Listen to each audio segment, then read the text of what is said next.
مولانا نماز پڑھتے ہوئے دھیان دوسرے کاموں کی طرف چلا جاتا ہے اور نماز بھول جاتی ہے.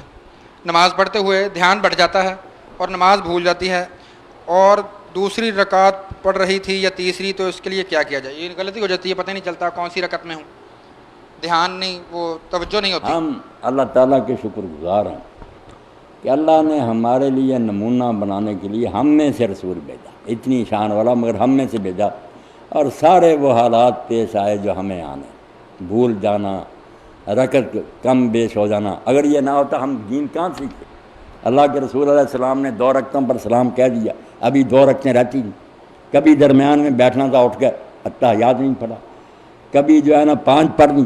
تو بعد میں ایسا ہوا کہ جو جلد باز صحابہ تھے نا وہ نکل گئے کہ نماز ختم ہوگی, مگر ایک نے جرت کی, خرباق اس کا نام تھا, ہاتھ اس کے لمبے تھے, ذوالجین کہتے ہیں.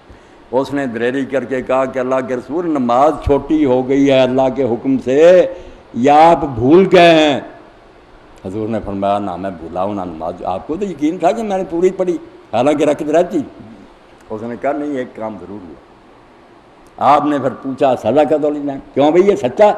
پھر صحابہ دلیر ہو گئے, انہوں نے کہا ہاں ہاں اللہ کے رسول واقعی سلام پہلے ہو گیا. آپ نے نئی نہیں پڑھی, پھر منہ کیا قبلہ کی طرف, لوگ بھی کھڑے ہو گئے. جو رہتی تھی نا رکعت وہ پڑھی, آخر میں 2 سجدے کیے اور ساتھ فرمایا نہ مانا بشر, میں بھی ایک انسان ہوں, انسا کمات انسان, جیسے تم بھول جاتے میں بھی بھول جاتا ہوں, اسی لیے اللہ نے مجھے بلایا کہ تمہیں دین کا پتہ چلے.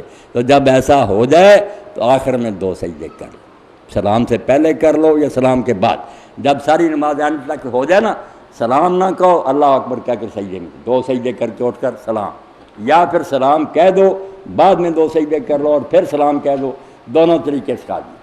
سجدہ صاحب حضور سکھا گئے, بھولیں آپ سے بھی ہوئیں, ہمارے لیے دین بن گیا. اللہ کے رسول کو یہ ساری اللہ تعالیٰ نے ایسا باتیں اسی لیے کروائیں کہ ہمیں نمونہ ملے. تو اگر یہ شک ہو, اگر نماز میں ہی ہیں آپ اور دل میں یہ شبہ ہو جائے کہ 3 ہوئی ہیں 4, ابھی سلام نہیں پھیرا, پھر حضور نے نسخہ بتایا کہ کوشش تو کرو کہ یاد آ جائے, سوچو کہ کون سی صورت پڑی تھی, شاید آ جائے ذہن میں, اور اگر نہ ہی آئے تو پھر کلیہ بتا دیا کہ دونوں میں سے جو کم ہے نا, مثلا 2 اور 3 کا جھگڑا, تم 2 سمجھ لو, 2 تو پکی ہے نا, 2 سمجھ کر پوری کر لو.